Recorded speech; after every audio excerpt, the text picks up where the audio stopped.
Miss Rita Dove, welcome to the Institute of Black Imagination. You yourself, you're literally a walking library yourself. So I am excited to delve into these chapters and volumes of your life, but so great to have you here. It's great to be here. I mean, to walk into the Institute of Black Imagination already, my heart is kind of opening up. Okay. Actually, that's a really great place to start. Who would you like to dedicate today's conversation to? Wow. That's a hard one because I'd love to dedicate it to everyone, but sometimes I would say that I would love to dedicate it to my granddaughter, Saoirse, who is 8 years old, who has just discovered the pleasures of reading, that it is actually a pleasure and not a task.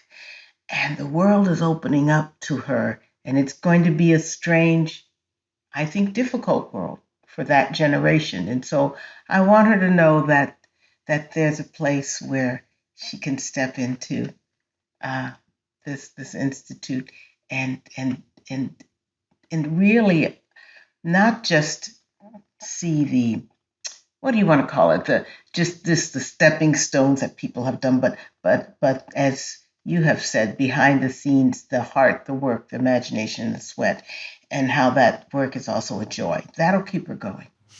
And what's her name again? Saoirse. Saoirse. Saoirse, yeah. All right, Saoirse, come on through. So can I call you Rita, Miss You Dove, may, Professor please. Dove? Please call me Rita. Ah, I don't even respond. When someone says Mrs. Dove, I think it's my mother, and I don't sit around. And, Rita. So I mean, the life is wild. Like 28 like honorary doctorates, like to start, like that's not even touching anything. But like through all of that, in this present moment, what's exciting you right now?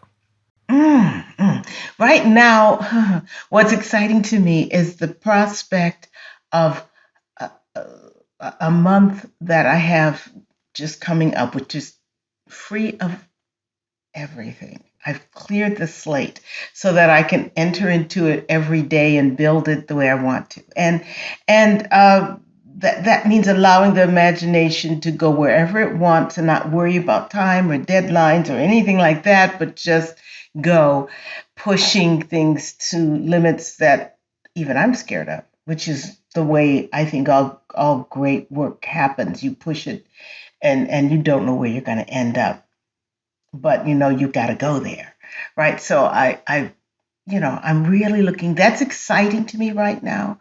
What's exciting to me, um, underneath all of that, are all of the young people who are writing today, and young Black poets who are doing just amazing things. They're going all over the place. They're not adhering to one set idea of what poetry should be and all that kind of stuff. They're not adhering to any program like I've got to be this kind of poet or that. They are just out there looking for the expression that best fits their howl, I guess you could say, and that's exciting to see that happening. I'm saying keep going. So they're kind of pushing me, and I'm like, yeah, this feels good. I'm kind of floating and going with it. Yeah. That's amazing. When did you discover the pleasure of the text? Hmm. Gosh. Well, the first pleasure of the text was, way back when I was a kid. I was very, very shy when I went and read anything practically, but mostly short stories, and sometimes plays like Shakespeare or poems. I felt large and wild. I mean, I felt strong, and I think I entered into the text and entered into the world. Now, the worlds were often very white. and often very male. But then I started writing my own little stories and texts and putting my little black girls in there, and that just felt like, wow, what a incredible uh, secret power this is, in a way, to be able to write those stories, to write those worlds and try to make them real. So I was starting when I was like 10-ish or so, writing little, mostly Mad Magazine like parodies, things like that. My brother is 2 years older than I would write little radio plays and things like that. And my father would set up a microphone, set it up so through the stereo system so that we could, do our little radio plays. So I learned the value of sound and the value of the human voice, also how that works into the text. That was there.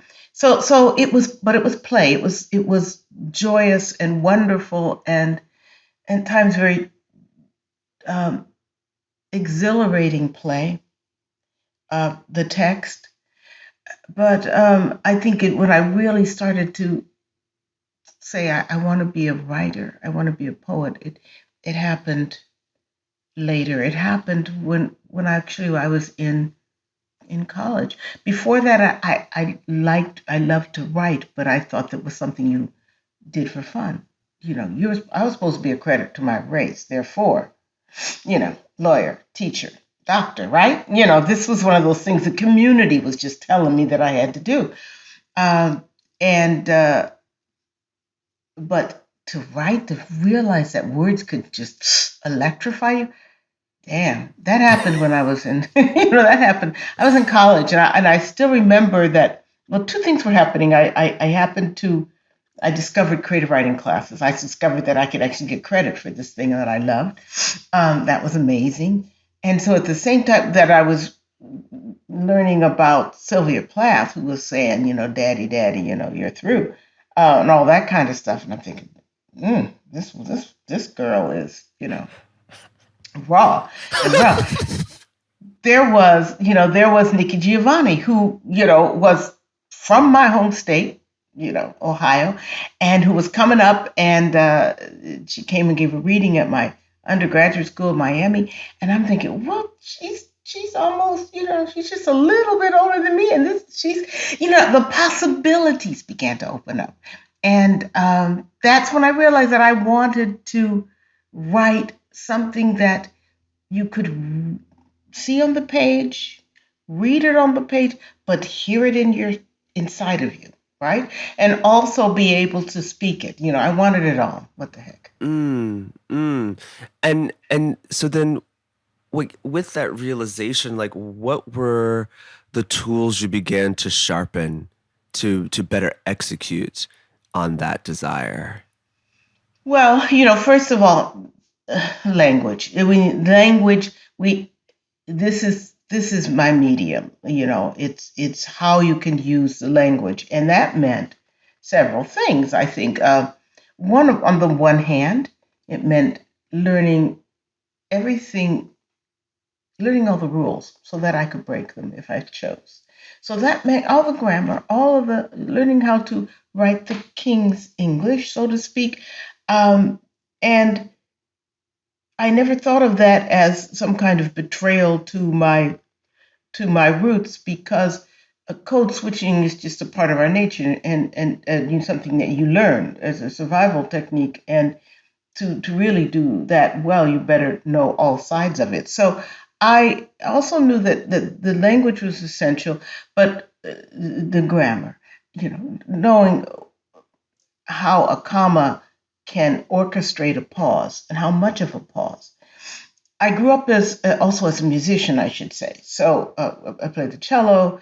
I was in a little jazz band in high school. I just ran into all of my buddies in our little group. Take Five, we called ourselves. I had a reunion, a high school reunion, and it was great. We were all like, "Oh man, why didn't we keep on?" But be that as it may, so the musicality of language, the idea of almost scoring a poem so that when someone else read it, without my benefit, without the benefit of me, they could also pause at the same moment. So that was part of it. So I began to listen to how people pause. I had great storytellers in my, you know, among my relatives, mostly the women who could just, and they're, you know how that is. There were people, they could tell a story 15 times, 15 different ways, and you would still be like hanging on every word because they knew how to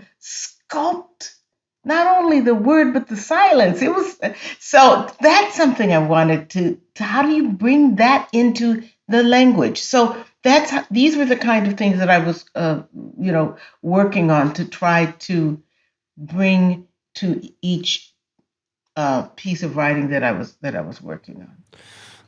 It's so beautiful to actually just hear you speak because it is also filled with the same energy and like life that your poems have. There's a joie de vivre. There's almost a lust for life Mm.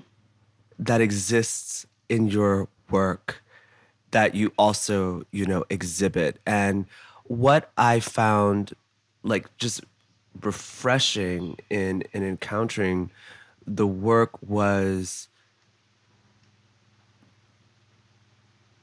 there's the viscosity isn't dense. You know what I mean? It's like,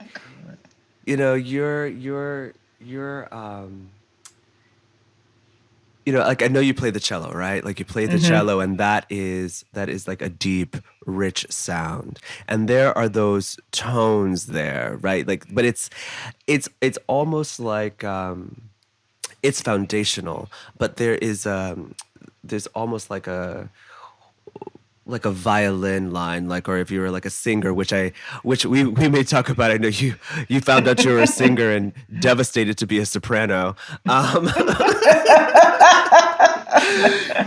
But there's also like a kind of like a coloratura, like lightness to it, Ah. and why I say that I find that super refreshing is like I feel that in the world of creativity through the lens of the Black experience, there is this expectation. There is this expectation Mm. that everything is basses and cellos. Yes, yes, yes. and Bases usually. and that I like find absolutely like just fascinating. Um, for you, like if we're thinking about language as design, if we're thinking about language as a tool to speak to our lived experience, and Hmm. not only speak to it, actually create it, Hmm. right? Like we're literally Right. creating our reality with words, and our reality is also limited by the vocabulary we have to speak to it, right? I think Absolutely. Ludwig Yeah. Wittgenstein says that your reality is limited by the words you have to speak to it. Yes. And so, what does poetry do for language, Mm. right? Because if we are speaking now, right, just like back and forth, quite colloquially and effortlessly, and creating our reality, what does poetry offer Ah. that lens? Ah.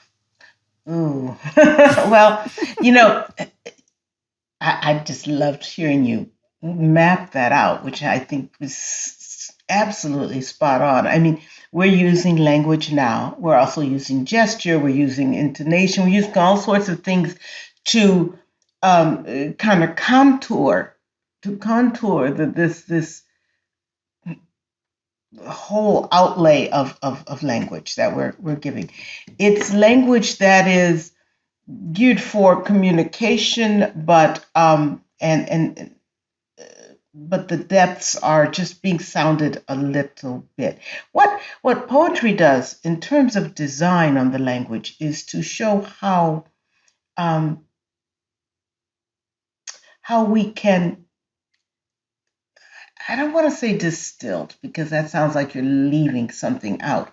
I've used sculpt before, but in a certain way, what poetry is doing is showing you, pulling out the designs in that mass of language, right? Pulling out the threads and showing how they interconnect, giving us a not only a scaffolding, but showing us the design that is appearing on that trellis, as it were, and training us as we read a poem to not only listen carefully, but to observe carefully and to allow, hmm, to allow all these layers of consciousness that one experiences in a moment to exist uh, on an equal, on par with each other, not to reject anything, but to let it reverberate. That builds up, I think, more, not even a 3D sense of identity, but almost a 4D, sense of identity. Um, Poetry, because poetry is saying even the words that I am speaking right now have layers that we are hearing just slightly, that are stepping over silence, are not exactly the right words, but they're building up the contours by which you can almost feel the right word. Um, and because our feelings, and because what the things that we're going through every moment in our day, because we are constantly selecting as we move through the day, we're constantly rejecting this thought or that thought or this feeling, or contouring it, or looking here and choosing not to look there because we have to keep going, or whatever, because we're constant, but we know all that stuff is there. I mean, it's still in us. And often what a poem will do will be to pluck one of those threads or one of those things and say, remember? Remember how this reminded you of this, and that's why it meant so much? It makes you feel, I don't know. I think when I read a poem that really touches me, it makes me feel so alive, and so willing to, or open to hold. I don't know. I mean, it's almost as if we're seeing with 1 millionth of our eyesight, and suddenly you get a glimpse into a wider sphere. So that's what poetry. That's what all, I think, great art does. What poetry does, because it deals with language, is to remind us that this very human development that we have, language, can be used to remind us of all the other parts of our being, and that's incredibly uh, vital. Mm, mm. As you're speaking, it makes me think of poetry.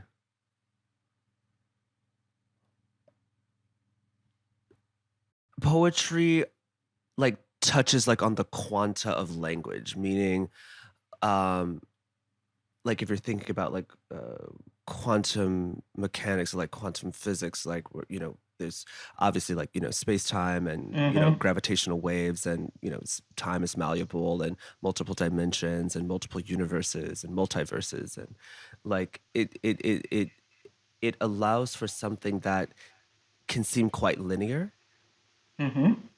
right? Like and it breaks up the linearity of the Mm-hmm. thing with the same stuff, right? Like it, like Yes. what I mean is like Yes. Yes. it cracks open the acorn, and you're like, oh, there's all this other stuff that's like happening in here. And I think in a way it makes space for the reader or the experiencer to to connect across like consciousnesses, right? Like that there are multiple, like it gives space, Yes. because in many ways, and Noam Chomsky speaks about this a lot, that language or words are actually rarely used to communicate like truth, right? They're usually used to kind of obfuscate Yes. what you're Yes. trying to say. Actually, it's usually meant to hide and it leaks out in gesture. It leaks out in like, micro glances and, all of these other ways. But what poetry does is allow space for you to maybe hear, because there's mostly chatter happening in your head anyway, Mm-hmm. Mm-hmm. so you Mm-hmm. can't listen. And poetry allows, for that kind of space. And so then, in thinking in this way, then what does the lived Black experience of a Black woman add to that toolbox? Well, I think every Black person in America uh, knows what it's like to hear things, to exist on several different realities. And of course, Du Bois called it the, double consciousness, and it's really more than double consciousness. It's like who knows how many consciousnesses. But you know that people perceive you in certain ways depending on your class and of course your race and even the shade of your skin and the way your hair is done, what clothes you're wearing and how you speak, and they're surprised. And then so all of these things happen instantaneously when you move through the world. We are, for better or worse, accustomed to navigating these choppy waters. And then you add to that gender. You add to that the fact that as a woman and as a Black woman, there are all sorts of standards that you can trespass or bend in terms of beauty, in terms of acceptance, in terms of sexuality. It just goes. And then the standard things about women not being seen. So there are many more. There are many more layers of that being added, and a lot more chatter. But I think that the chatter uh, can make you more nimble, right? Because you got to get through this somehow. You've got to be able to to to go through that chatter and hear something true. And though I wish it weren't so, I think that being a Black woman has sharpened my hearing, sharpened my eyesight, and yeah, hey, it's what happens. Yes, I was like, sharpener. I was like waiting for the word. I was like, ooh, that hit. Um, you have a way with words. Go figure. Um, and so kind of taking us back, right? To I'm a Midwest kid myself. I'm from Missouri, from St. Louis. So near neighbors. And you're from Ohio. Take us back to Ohio. And what were those influences? What was that time that created this Rita Dove that we know today? And, father, a chemist, a mother who taught a love for reading, grandparents, who were enough to write a whole book about, Thomas and Beulah. Gosh, the Ohio that I grew up in, and this is northeastern Ohio, which is different, radically different from the rest of the state. This Ohio was part of that Rust Belt, now called the Rust Belt, but at that time it wasn't on the direct path to Detroit, where all the cars came out of, and we supplied the tires. There was an immense sort of pride that was the background that I grew up in. Okay, I grew up in Akron, Ohio. Now, though Akron, Ohio is struggling like all those cities, it was very vibrant, very interesting in the sense that how can I explain this? There were class systems, yes. the whites all lived over here at a certain point in my life, and the blacks all there. But every black family, for every black success story, let's say, like my father, who became the first chemist in the rubber industry, but had to run an elevator for years before they let him do that. But for every success story like that, there were family members who still were struggling. I mean, I can't think of any of my friends at that time who didn't have the cousin who was very poor, a family. So there was this fluidity to the class system among blacks, which is that, when you got together, everybody was there, from the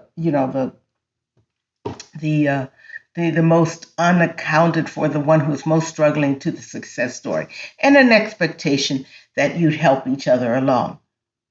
So there was that feeling. In this it was a strange feeling in the sense that lots of people had come up from the North. Many of these blacks had come up in the 20s, and as had my grandparents. And yet they kind of hoped for the American dream. I will not say believed in it, but they hoped for the American dream.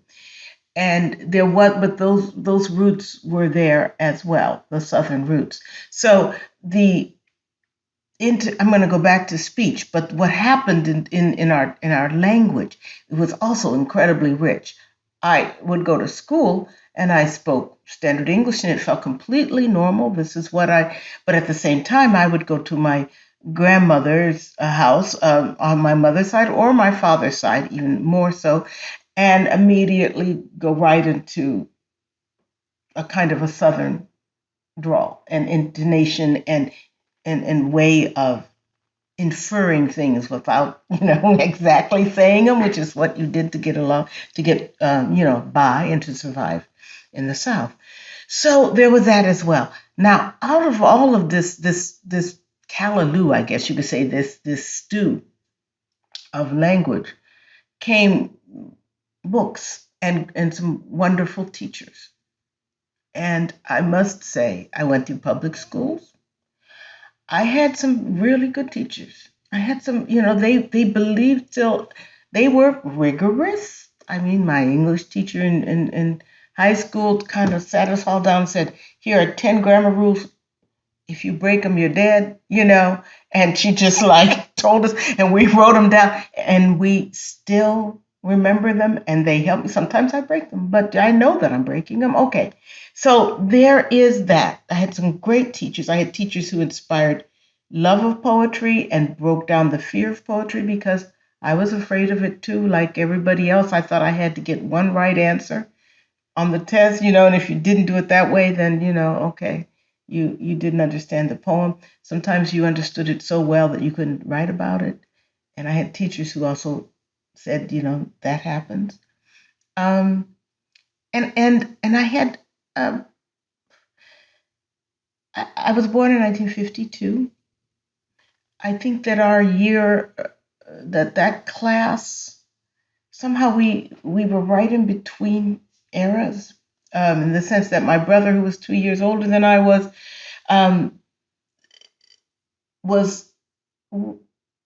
had to worry about the draft, for the war, and my class didn't quite. They had gone away by that time, but at the same time, there was Kent State. It was about 2 or 3 years of an interesting group, and the only way I can tell nowadays is that, and I'm saying this because, like I said, I just came back from my class reunion. It was our 50th plus 2 because of the pandemic. We had to postpone it for a couple of years. And I've gone back to the high school class reunions. Every time I go back, and even outsiders will say, what kind of class did you guys have? I mean, you seem to get along. The whites, the blacks, everyone was getting along. We're dancing, all of us dancing on the floor together. And I said, I don't know what happened, but somehow we were in between. We were in between the white flight and when I was growing up, I started off in a neighborhood that was mostly we were like the first blacks, or maybe the first two or three black families, and then in about 3 years it had kind of switched, so that so we were right on that. Because that teaches you a lot of balance, this kind of seesawing, this kind of being in between. It taught me a lot of looking to see how history shapes people's consciousness, if that makes any sense. So despite the learning and the fact that I was allowed free reign of the books on the shelf in my family's home, and both my mother and my father were readers. So besides all of that education stuff came that kind of street learning. I was just learning, whoa, this place is changing rapidly. Yeah, but in terms of writing, Dario, it was and reading. One of the greatest influences on me was the fact that I was allowed to read whatever I wanted. That my I could read science fiction because my brother loved science fiction, so I would read his little analog magazines and stuff, or Mad Magazine, and I could also pull down the Shakespeare and read the Shakespeare, or I could try to read the couple of German books that were on the shelves, which I only found out later were because my father had taught himself German before he went to World War II, because he didn't know where he was going to be deployed. So he got a couple books, some used books from, some pawn shop or something, and got a German grammar, and then got a book of poems, and got some Italian books, and taught himself a little bit of each.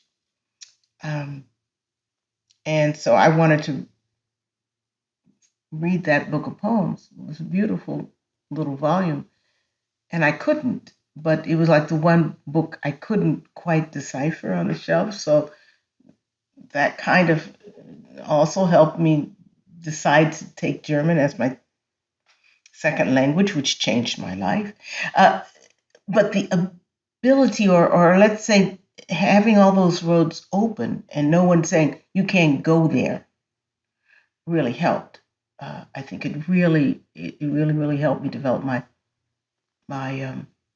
my own private education. I do think that being a black girl at that time was interesting. It was a blessing in disguise, because as a black girl, I was kind of ignored. I mean, I was kind of like, she's black, she's not going to do anything. And oh, she's a woman, she's going to get married. So though we were taught, you have to do your best and you should get your best grades and all that kind of stuff. I don't think that that anyone in my community for a long time really exerted a pressure on me to be a certain thing other than those three things that you're supposed to be: doctor, teacher, lawyer. But my forays into writing were considered something that you let her do it. It's not that important that she writes, because she'll get married sometime. Maybe she'll find a really good husband. You're supposed to get educated so you can get a good husband and then have those children. But I thought of that as a kind of a secret way to almost permission to do as I pleased over on the side, right? Mm-hmm. I could manage my own secret garden. A title to one of your poems. It's not. It's not in Playlist for the Apocalypse. It's early. No, it's a very early poem, actually. Yeah. Actually, speaking of poems, there's one that you've written, and we had some technical difficulties, everyone, in the beginning, and so I got on a little frazzled. There's one that you wrote called Dawn Revisited. Mm-hmm. Do you have it nearby? Could you read it for us? Yes, I do have it. Let me see. Sure. I gotta find it. Dawn Revisited. Where are Oh my you? god. It, There she is. sorry, this is just fascinating to see. It's like see you in your like office or room. Like go pick up your book that you wrote. You're like, let me. this- I I don't know. I don't know how it feels to be Rita Dove, Oh, but it seems like you're having a good time. oh my goodness. I am having a good time, but I don't believe that this has happened to me. I mean, there are days where I say, what? What? Okay. Here is Dawn Revisited. Imagine you wake up with a second chance. The blue jay hawks his pretty wares, and the oak still stands, spreading glorious shade. If you don't look back, the future never happens. How good to rise in sunlight in the prodigal smell of biscuits, eggs, and sausage on the grill. The whole sky is yours to write on, blown open to a blank page.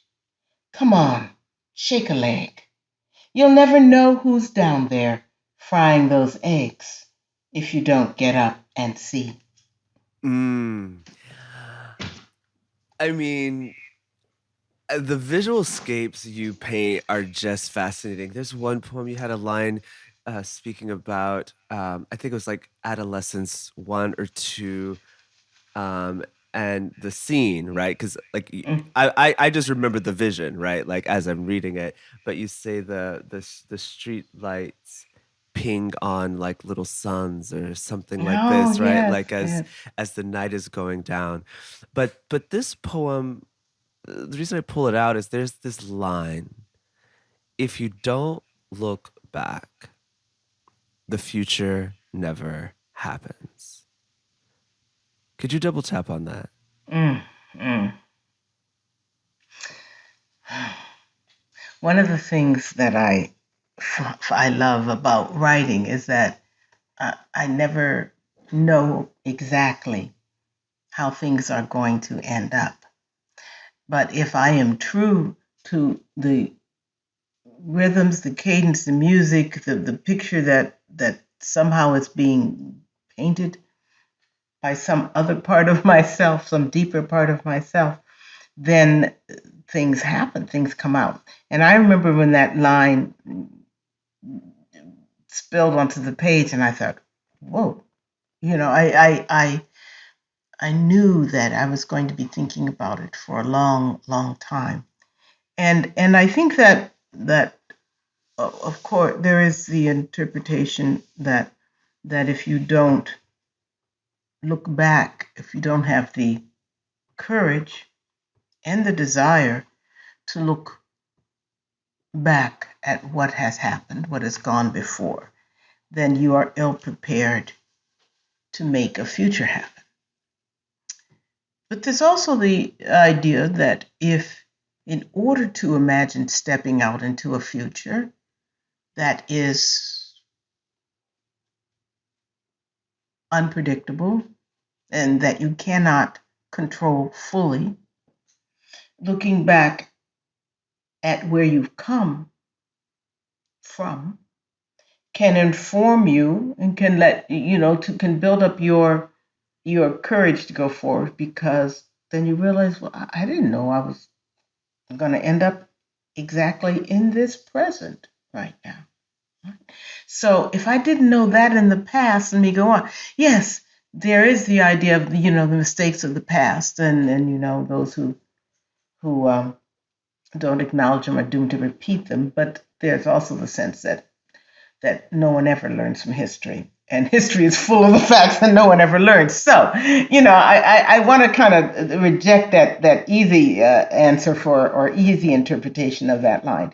It's really the recognition that the past, in the present, and the future are all woven of similar kinds of threads. Yeah,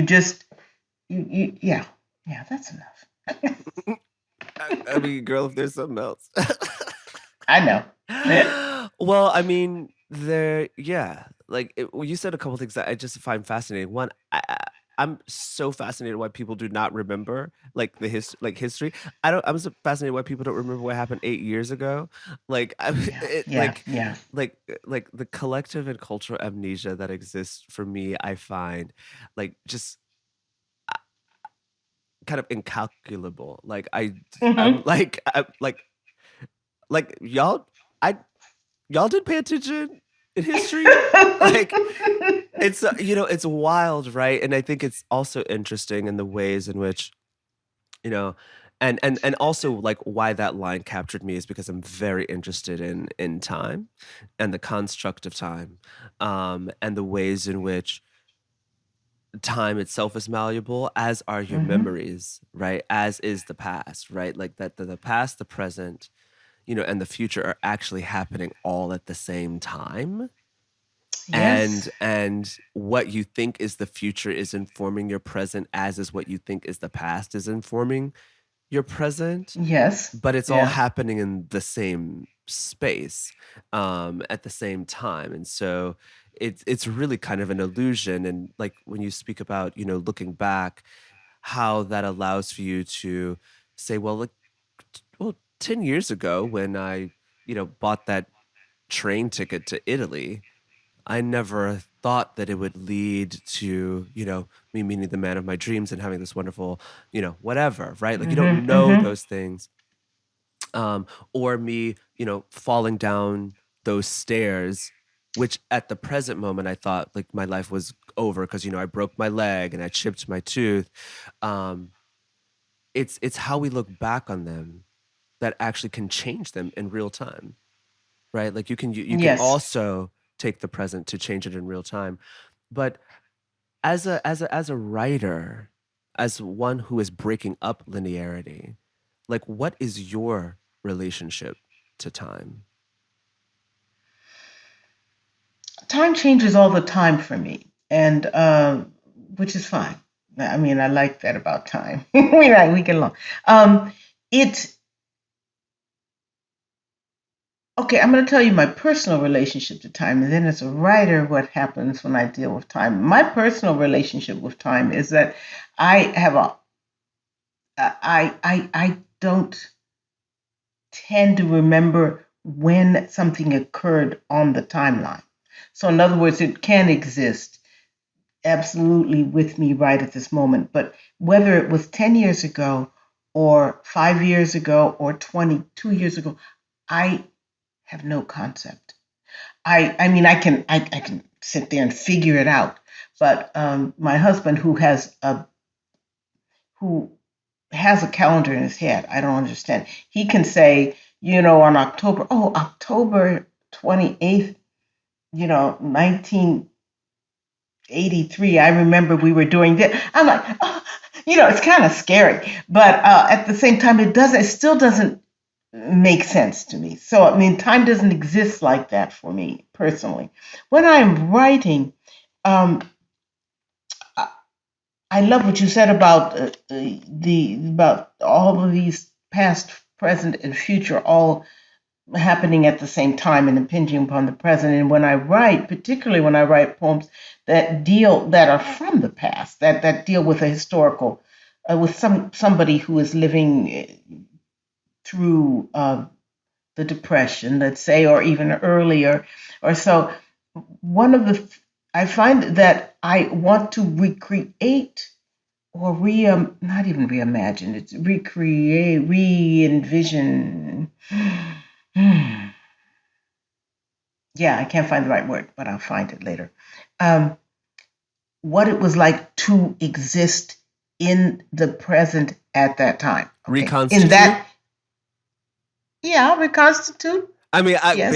I don't even know why I'm trying to even suggest a word to you. I Okay. tried it. No, no, no. But the words. This is why it takes me so long to write a poem because I have to find the right word. For instance, when I say to reconstitute or to reimagine or to rebirth the present in the past. That means that, for instance, in the poems in my book Sonata Melodica, which I'll deal with George Bridgetower, who was a violinist during Beethoven's time. I wanted to feel what it was like to walk down the street in his present, not in mine, not with my judgments or not with any of that stuff, but what did it feel like at that moment, not knowing what's going to happen ahead of him, but carrying everything that had happened before with him as he walked. So that's that recreation. So that means that time for me becomes an eternally present thing when I'm writing. How do you Okay? touch that? If I knew, I would. No. How do you touch it? There are 1,000 different avenues that I pursue. I write in fragments. I don't write from beginning to end, even when I'm putting out a narrative, and even if I know the end, as in writing about another character. But I will write in fragments, meaning that I'll have a notebook, and yeah, they're everywhere. I take my notebooks, I write little things down in them, and put it away, and rely on the fact that I will stumble across that particular notebook, and I must have about, I don't know, 50 of them here, or so, when I need it. It would be a line, it can be a word, it can be something, but it has to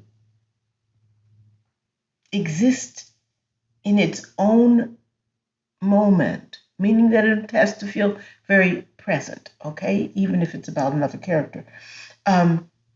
It and then as it begins to build, and then I do research. I'll do research on something from history, but the research at some point I'll put it away and won't look at it, and then write from memory. But it's not my memory; it's their memory. And you see what I mean? It's sort of like I'm not trying to remember the dates that this occurred. I'm trying to remember what it feels like to be in that moment. So, and then the poems begin to get a little longer, or I have a stanza here, or half of a poem, or an early draft, and then I put them in color-coded folders. When I say color-coded, I mean, I have one around here. This is one. This is, this is a pale pink one. Here's a turquoise one. And I put them in there because I don't want to slap a theme on them or a title, something that limits the imagination. The color, because I am very partial to color, that means if I can come back to write one day and I say, I need to go to the red folder, that means that I'm feeling that, whatever I put in there before. I can't explain why this works for me, but it does. I put it together. So that's how a poem will accrue. It will grow that way. I'm asking it as much as, working on the poem. I'm asking it to talk to me. Yeah. Mm. It's strange. It's fascinating. It is fascinating. And speaking about yeah, poetry, which is what we've been doing this whole time. Playlist for the Apocalypse, your latest work, Yes. released in 2020. Yes. No, Or 2021. oh, Is that 20? 2021. Is it? Yeah. Wait. It's a new baby. Let me look at Oh, the is it copyright. 2021? I don't know. What year are we in? I 2022? Maybe it was well, 2020. actually, what is time, right? Yeah, what is We time? just It's it's here. 2021. Huh. Ah, Okay, okay. so it came out in August. So it's been a year. Okay, so thank you. A year old. In the apocalypse. So for some reason in my Yes. head, I felt like it came in the beginning of like what we were coming through, and you're like, oh no, it's right in the middle of it. What inspired this new body of work? I believe it had been around 10 years Yes. since your last publication. Well, Well, there was an yes, anthology, there was a collection, that yeah, but but of work that previously had not been seen. I had been writing all along. I had been relearning my methods of writing or how to keep those fragments alive. During that time, I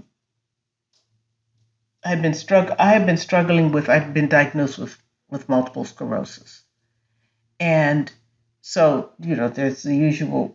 I've been very lucky. I found something that does tend to keep it at bay, but one of the things that has happened is that I have a difficulty with writing by hand, and I had always written longhand. It was that physical contact, almost as if the words were pouring through the body, and I couldn't do that anymore. I mean, if I write for a long time, my hand starts to jerk, which means that if I get excited and right at the moment where I'm about to take off, I can't do it physically.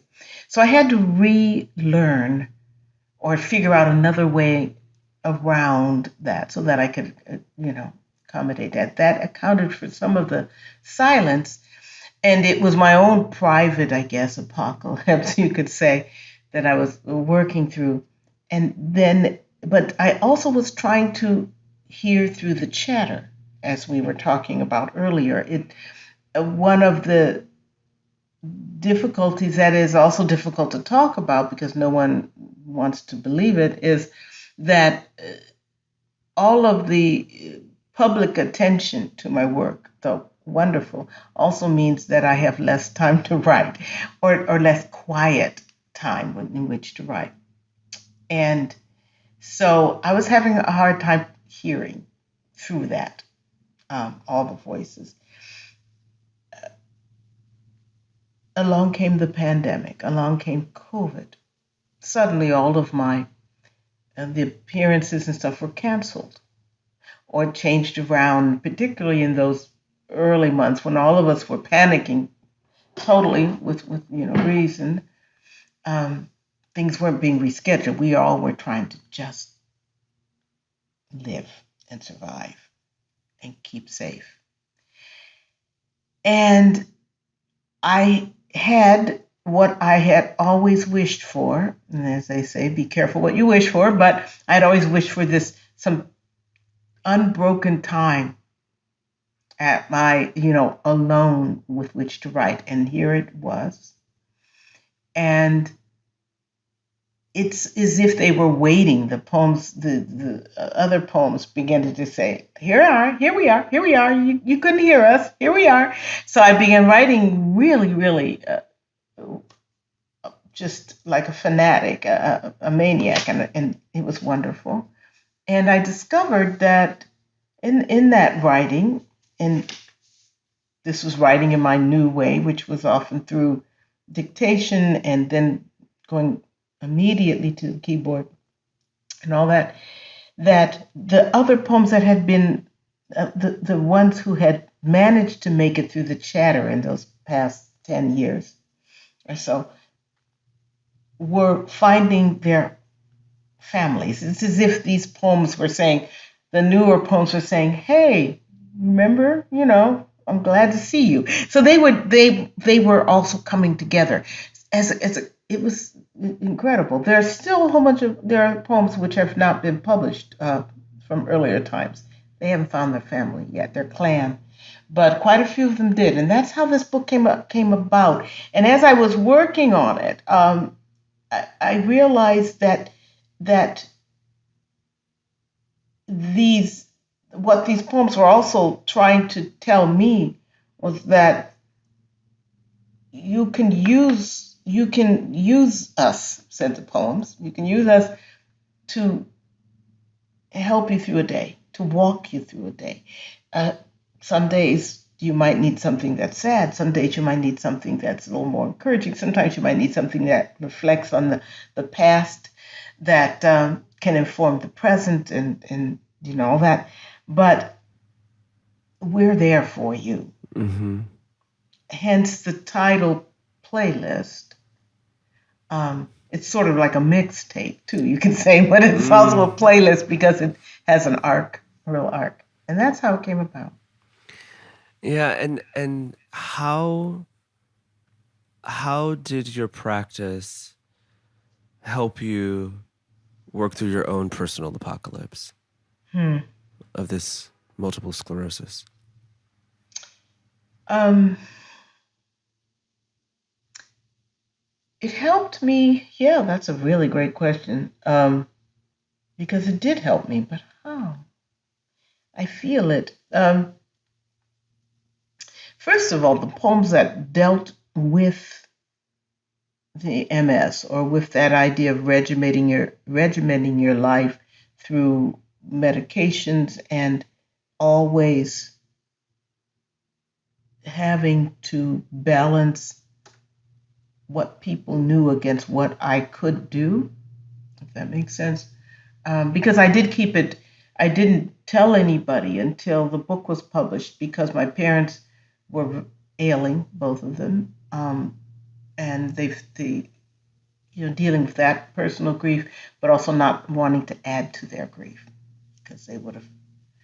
And so I kept it secret, uh, which meant another kind of code switching, as I was trying to, but some days were good, some days were bad, some days I had to kind of, work around it. Um, and my practice it was an anchor. It was an anchor because through all of that, I could still go to the red folder or go to the blue folder, and a lot of the fragments that dealt with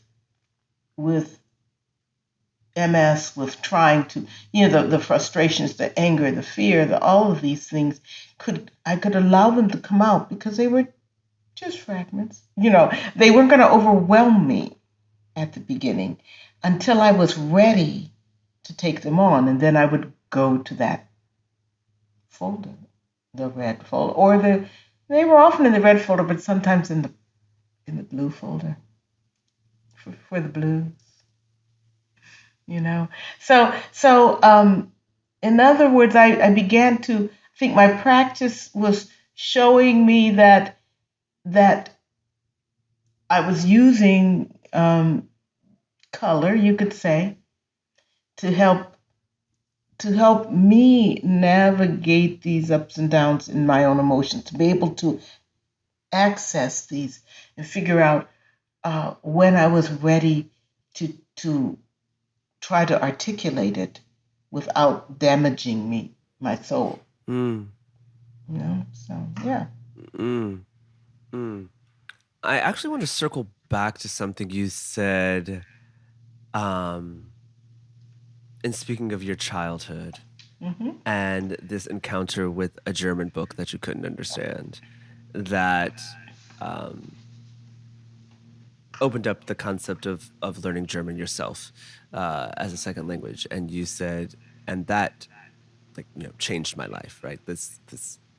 How how did learning this other language change your life? Well, Where did it take that you? it took. Oh goodness. Well,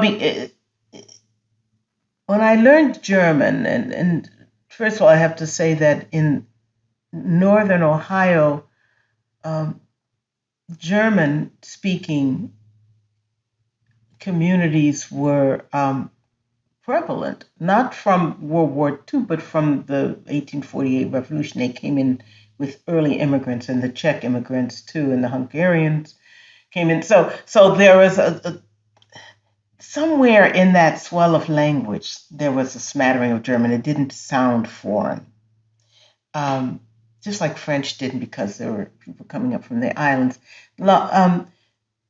I had a choice between French, German, or Spanish as a second language.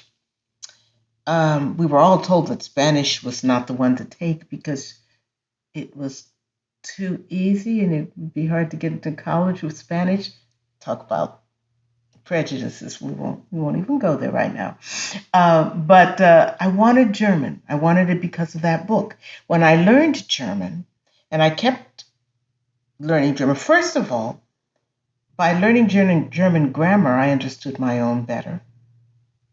I understood the things that English grammar, how it caged in the language or not, what it permitted and what it did not. Um, what, for instance, German has a great way of making compound words and much more than we do. And I thought, oh, we got to work on that. Let's expand English a little bit.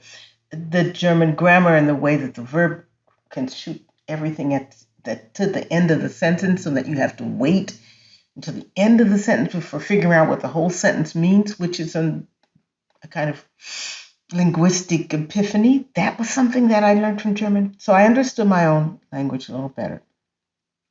I began to listen to the sound of German. I had a Fulbright to Germany. I got one mainly because of one of my professors in college. My German professor said, you should apply for a Fulbright. And I said, but I don't want to deal with German all my life. I just used it to get to college. And though I did love reading German novelists and stuff like that. But he said, but you want to go to Europe, right? You want to travel? And I said, yes. And he said, well, make something up. Imagination is possibility. I thought, oh, I could do this. So I made up a proposal about translating German poetry, which I ended up doing, but I got to Germany. If I hadn't got to Germany, when I got to Germany, I began to hear the music of that language in almost like an orchestra. Because before that, I'd only, I'd read it and, and all that. But to hear people just using it all around me, I thought, wow, that's the way English, what does English sound like to someone who's not hearing? I began to hear the orchestra of my own language as well, all of its different things. So that helped me in terms of my own language. Then, on a very practical level, because of that, I actually met my husband, who is German. Because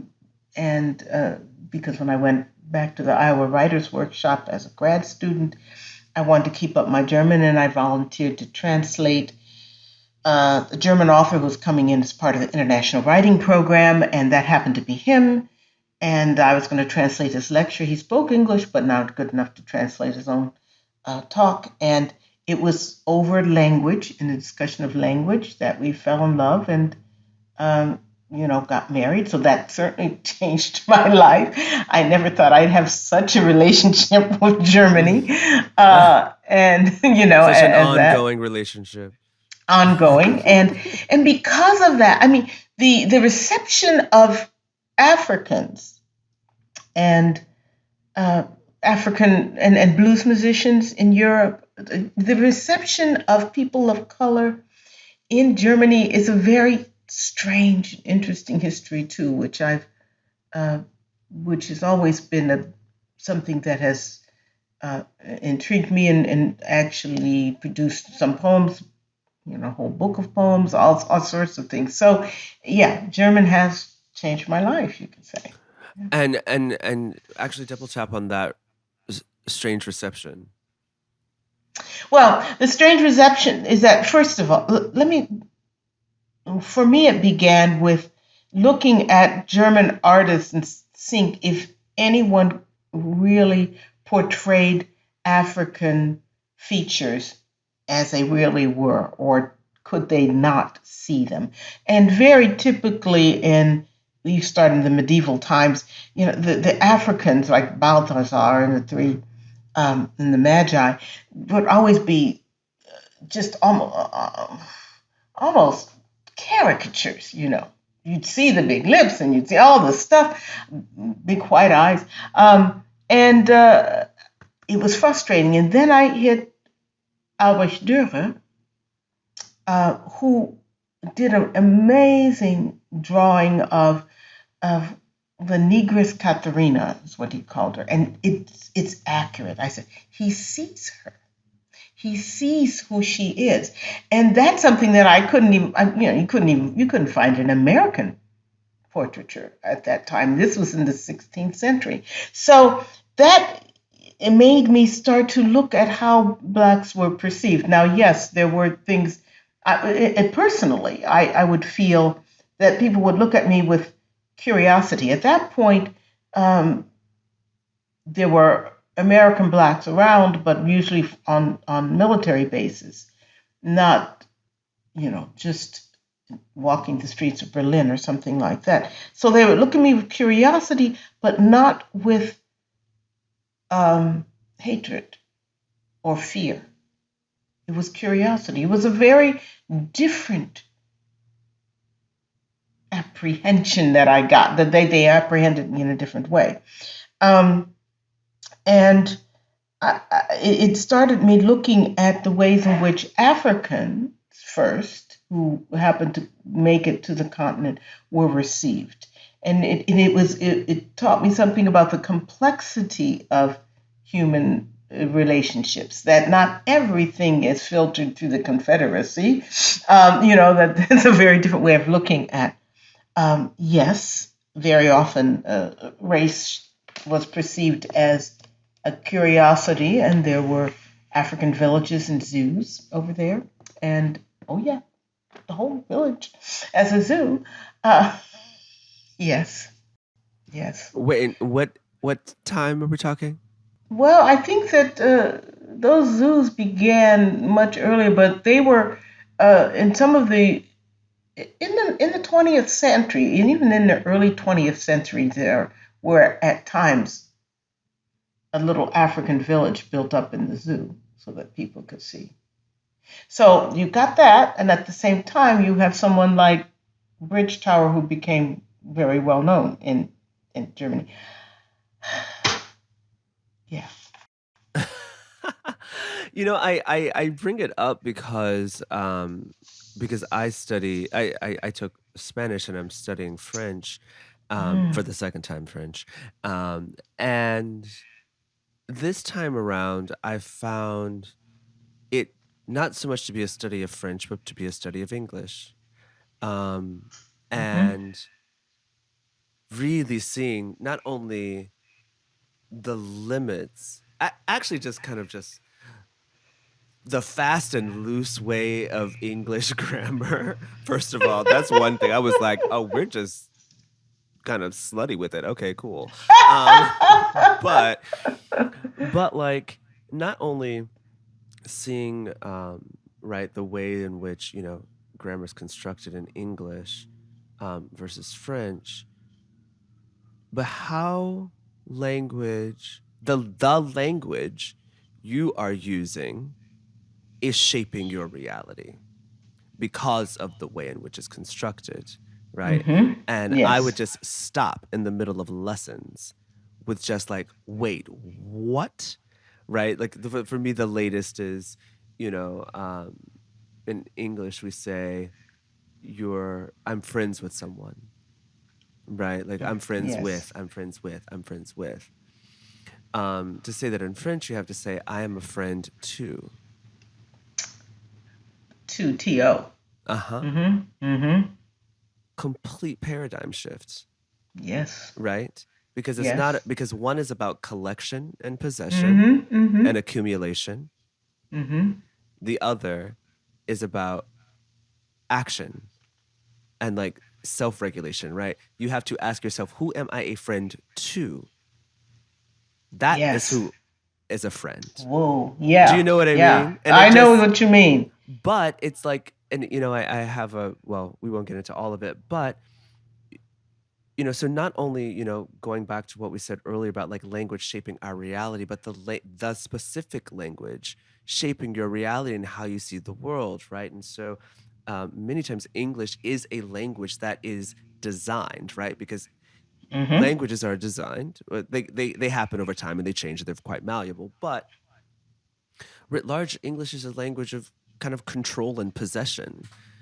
It actually is geared towards that. And so what does it mean then to be an English speaking person looking at your reality and know that it's kind of fixed and locked in one Yeah. direction of perceptivity, even in the order of words, right? They're all like, to even speak to your reality, you have to separate yourself from it. Yeah. There's always a subject, generally the eye, that is acting upon an object. And so Mm-hmm. to even speak to what you're perceiving, like you have to separate yourself, you have to objectify, you have to categorize, you have to flatten through language, like you have to reduce.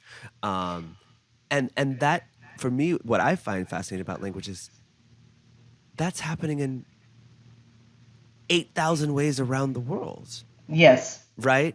Of Yes. construction, of understanding the relationship between men and women, and your body in space and your relationship to nature. Like, and I think that a lot of times people, because we obviously are preconditioned, right? Like our brains are receptive to this cumulative language learning, but we don't question it, right? We don't interrogate it. I mean, and you are interrogating it. Like poetry is an interrogation of the thing. Mm-hmm. But for the everyday person, right, we are not interrogating the systems. And so, but without that, the cognizant knowledge of that, like we actually can then unconsciously perpetuate those Yes. systems. Yes. Yeah. Oh, that was fascinating and beautifully put, because English is a language of colonizers. It colonizes, it takes over and it builds it up in its own image. And you're right. You cannot. It's hard to imagine something if the construction of it, if the description of its possibility has been hemmed in by this language, and the fact that our language is not at all, quote unquote, well, it's not gendered as much as German or French for that matter. That means that you have to put things in certain orders, as you're right, in a certain order in the sentence, or else it makes no sense. Whereas, I don't know French. I've tried so many times. I'm sorry, but you can, in German, you can play a lot around with what comes first. Does the object of the sentence come first, or just put it first? But that changes how you perceive it. If it's the first thing you put into your mindset, into your picture, right? As opposed to I went to the store, but store, went I there too? you know. Well, read like, and I also ask it because in reading your work, I'm like, this is a woman who's been outside. This is a woman who has been out here, like in these streets, and enjoying every minute of it, right? Like you touch the highs, the lows, like, and love, and like the desire for love, and like what love like allows for, like what does love allow for you? Ah, love allows everything. Love allows the possibility for, yes, all of the cheesy stuff, the touching other people and all that, but it allows us to become something wilder and greater than we can even imagine. And it also allows me to deal with the hatred, because I'm not going to let someone else's ideas of limiting me, or imagining that out of their fears or whatever, to imagine that whole groups of people or classes should not exist. It doesn't pull me down. The level allows me not to be pulled down to that level, not to be trapped into that rancor, but to keep on going.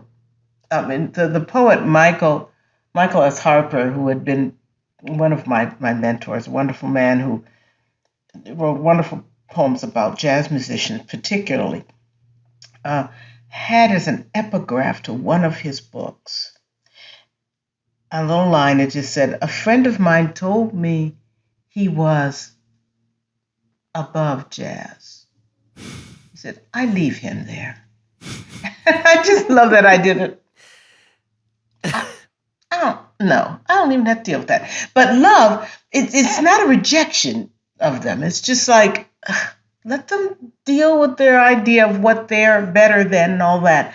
I am loving the possibilities that we have as human beings if we open ourselves to the world. I'm in love with the possibilities of the human spirit. And that, that's the best thing of all. Mm. Well, that is a beautiful, beautiful place to wind down this incredible conversation that I cannot wait to listen to again. Rita, your voice, your spirit, your energy is just mwah. Like there's really no words for it. It is I'm not even gonna use any extra words because I'm sitting here with, a poet laureate, so I'm gonna stop. But before I ask my last question, I just want to like thank you and acknowledge you for such an incredible allowing, for such an incredible like obedience is not the word that I want to use because of what it connotes, but like the willingness to double down on what is bursting from you Mm. and continuing to keep those channels open. Like, and yes, if you want to know more about Rita Dove, you could just Google Rita Dove and you'll know everything that I'm talking about. But, for us to sit here and have this incredible and personal conversation, um, through the ups and downs, the stops and starts and the pushing through, like this is a conversation that is going to open up so much for so many for decades and decades to come. And even through all of that, like you sit here with little old me to continue to share. And so I appreciate and thank you and acknowledge you so much. It's Oh. really, really, really, truly an honor. And so our last question is, what is the world you imagine for the future?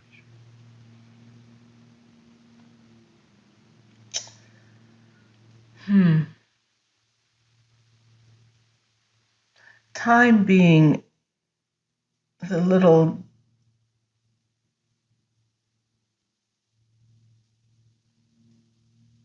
dancing spirit that she is, or he is, or whatever. There are so many possibilities of what that world can be. I hope that that world will continue to open up, that um, the future writers, artists will people will look back at our age and say, why were they so trapped in these cages of race and gender and class and all this stuff? What was the big fuss? Look, aren't we all turning into beautiful people? That's my hope. At the current moment, that hope is difficult to hang on to, and so though I don't want to think of it, I can also imagine a future that is closer to a dystopian universe, to an apocalypse than I wanted it to be.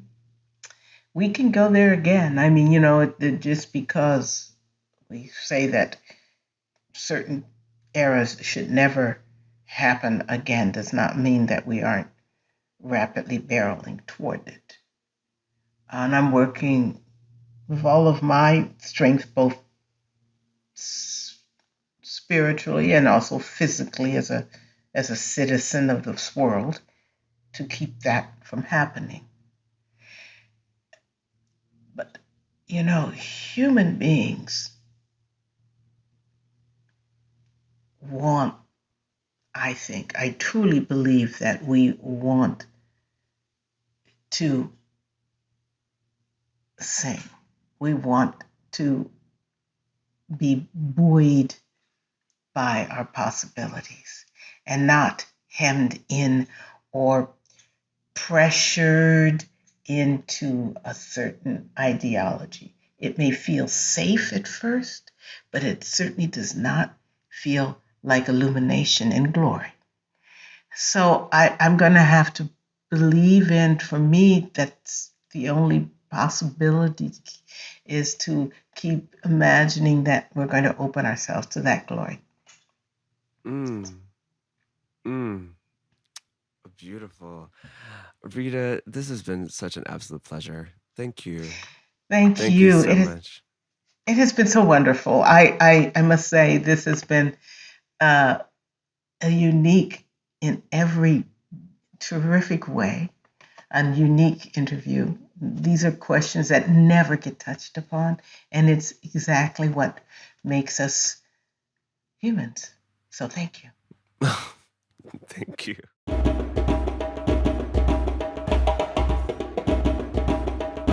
The questions that make us human. This conversation felt like warm rain after a season of drought. What did it feel like to you? Share some of your thoughts on today's episode with us over on Instagram and Twitter at Black Imagination. And be sure to check out this conversation and others at IBI Digital on blackimagination.com. And you can now subscribe and watch full episodes on our new YouTube channel, the Institute of Black Imagination. In the beginning was the Word, and the Word was with God, and the Word was God. Stay curious and keep dreaming.